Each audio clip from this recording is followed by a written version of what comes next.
Valjevo je bilo mala sredina, svi te poznaju i svi su znali ko sam ja, ali ja sam bila lepotica i svi su jurili za mnom. Mnogo sam imala udvarača i momaka.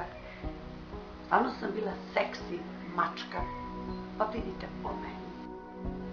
Da vam kažem, u komšiluku su mnoge žene zavidele me jer sam mnogo razrušila brakova, ali sam ja kriva ko svi kidišu na mene i svi se zaljubili mene i jure me. Nisam ja to kriva.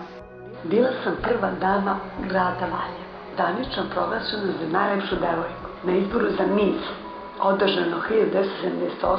u Grand hotelu Valjevo. Nakon izbora za Miss u Valjevu ponuđeno mi je da učestvujem na izboru za najlepšu devojku u Jugoslaviji. Nije mi bilo baš svejedno kada su govorili, zna se kakve devojke dolaze na te izbore, jednoj obrazovanoj, lepo vaspitanoj devojci, tu nije mesto.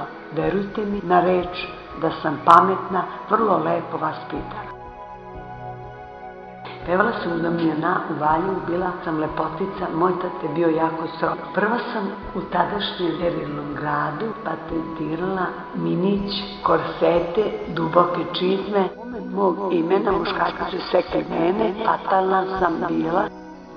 Djeca su meni pričali o zla oca i gore majke, djetinjstvo ne može da bude srećno, mladost, žalosna karijera, ukavna, konkursi, nameštaj. Ma boli me štikla, neka pričaju šta hoće. Ja i danas mogu da obučem ono što sam nosila sa 18 godina, toliko sam zgodna.